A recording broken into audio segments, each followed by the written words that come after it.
ఇప్పుడు మీరు వింటున్న కథ పేరు అమాయకుడితో పందెం. ఒక గ్రామంలో గుణాకరుడు, ధనాకరుడు అని ఇద్దరు యువకులు ఉండేవారు. వారు స్నేహితులు.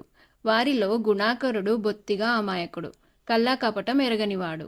అయినప్పటికీ పిత్రార్జితం పుష్కలంగా ఉండటం చేత గుణాకరుడు పెళ్లి చేసుకుని భార్యతో సుఖంగా కాపురం చేస్తున్నాడు.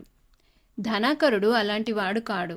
అతను కేవలం యుక్తి చేత ధనార్జన చేస్తూ, అందరితోనూ తియ్యగా మాట్లాడుతూ, ఇతరులకు ఏమాత్రమూ బాధ అనిపించకుండానే వారి డబ్బు కాజేస్తూ ఉపాయంగా జీవయాత్ర సాగిస్తున్నాడు. అతనికి స్నేహితులుండేవారు. అతను గుణాకరుడితో సమానపాయాలోనే స్నేహితం చేశాడు. ధనాకరుడు తన మిత్రబృందంతో గుణాకరుడి ఇంటికి తరచుగా వచ్చి కబుర్లతో కాలక్షేపం చేసేవాడు. ఈ కబుర్లలో పందాలు, పొడుపు కథలు జాస్తిగా ఉండేవి. చిన్న చిన్న సమస్యలు వేయటము, జవాబు చెప్పలేని వాళ్ళు పందెం ఓడిపోవటము ఉండేది. దాదాపు ప్రతిసారి గుణాకరుడే ఓడిపోతూ ఉండేవాడు. అయితే అప్పుడప్పుడు ధనాకరుడు కావాలని ఓడిపోయి గుణాకరుణ్ణి పందెం గెలవనిచ్చేవాడు. అస్తమానము ఓడేవాడికి పందాలలో ఆసక్తి లేకుండా పోతుంది. కానీ అప్పుడప్పుడు గెలవటం చేత గుణాకరుడికి ఈ రకం పందాలలో ఆసక్తి పుట్టింది. గుణాకరుడు అమాయకుడే గాని అతని భార్య చురుకైనది. ధనాకరుడు లాంటి వాళ్లను చేరనివ్వద్దని ఆమె భర్తను చాలాసార్లు హెచ్చరించింది. కానీ ఎంతో స్నేహపాత్రుడుగా ప్రవర్తించే ధనాకరుణ్ణి దుష్టుడి కింద జమకట్టి ఇంటికి రావద్దనటానికి గుణాకరుడికి సాహసం చాలలేదు. ఉన్నట్టుండి ఒకనాడు ధనాకరుడు పెద్ద ఎత్తు ఎత్తాడు.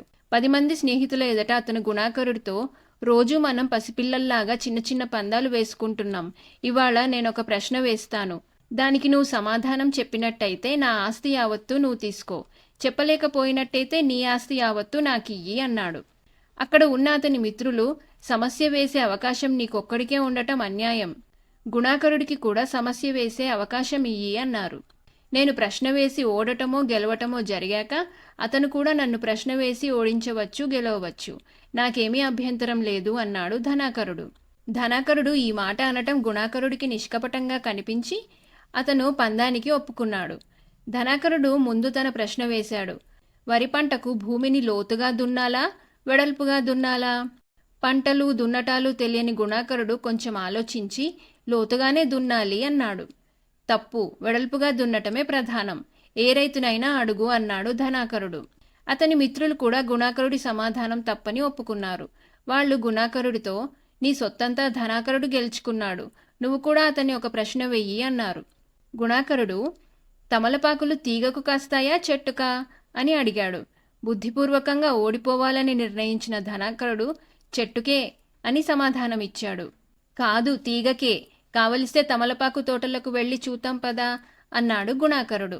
అవసరం లేదు, ధనాకరుడు కూడా ఓడాడు అన్నారు ధనాకరుడి మిత్రులు.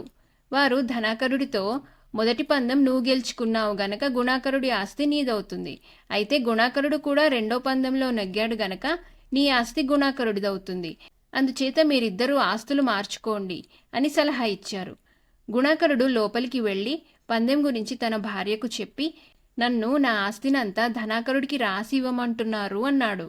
ఇది అర్థం లేని పందెం, ఇందుకు నేను ఒప్పుకోనని చెప్పండి అన్నది గుణాకరుడి భార్య. గుణాకరుడు వచ్చి, ఈ పందెం చెల్లదని, దీనికి తాను ఒప్పుకోనని నా భార్య అంటున్నది అన్నాడు. నీ ఆస్తి మంచిగా రాయించి ఇవ్వకపోతే న్యాయస్థానానికి వెళ్ళి రాబట్టుకుంటాం. నువ్వు పందెంలో ఓడినట్టు మేమంతా సాక్ష్యం ఉన్నాం అన్నారు ధనాకరుడి మిత్రులు. వాళ్ళు వెళ్లి న్యాయాధికారి వద్ద జరిగినదంతా చెప్పుకొని ఫిర్యాదు చేశారు. రేపు తీర్పు చెప్పుతానని న్యాయాధికారి వారిని పంపించాడు. మర్నాడు న్యాయస్థానంలో ఉభయపక్షాల వారు న్యాయాధికారి ఎదుట హాజరయ్యారు. న్యాయాధికారి ధనాకరుణ్ణి, నీకు న్యాయమే కావాలా, ఫిర్యాదు ఉపహరించుకుంటావా అని అడిగాడు.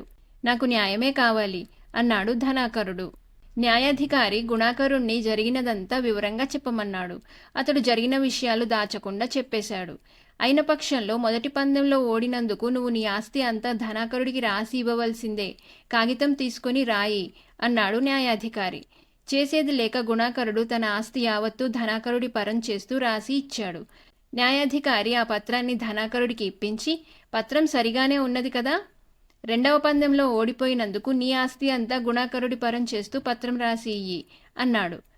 చిత్తం, ఆ పత్రం నా వద్ద సిద్ధంగానే ఉన్నది అంటూ ధనాకరుడు న్యాయాధికారి చేతికొక పత్రం ఇచ్చాడు. న్యాయాధికారి దాన్ని చదువుకొని, ఈ పత్రం చెల్లదు, ఇందులో నీకు ఒక్క చిన్న ఇల్లు మాత్రమే ఉన్నట్టు రాసి ఉన్నది అన్నాడు. అంతే నా ఆస్తి అన్నాడు ధనాకరుడు. కాదు, నువ్వు గుణాకరుడితో పందెం ఓడే సమయానికి గుణాకరుడి ఆస్తి అంతా గెలుచుకొని ఉన్నావు. అదంతా నీ ఆస్తే, అందుచేత అది తిరిగి గుణాకరుడికి చెందాలి. దాని వివరాలన్నీ నీ పత్రంలో రాయటం శ్రమ అనుకున్నట్టయితే ఇంతకు ముందు గుణాకరుడు నీకు రాసి ఇచ్చిన పత్రం అతనికి తిరిగి ఇవ్వవచ్చు. మీరు వేసుకున్న పందాల ఫలితంగా గుణాకరుడి ఆస్తి చిల్లి గవ్వ కూడా నీకు రాదు. కానీ నీకున్న ఇల్లు గుణాకరుడిదవుతుంది. న్యాయం కావాలన్నావు గనక న్యాయం చెప్పాను అన్నాడు న్యాయాధికారి. ధనాకరుడికి మంచి శాస్తి అయ్యింది. అతను తనకున్న చిన్న ఇంటిని గుణాకరుడి పరం చేసి ఊరు విడిచి వెళ్ళిపోయాడు.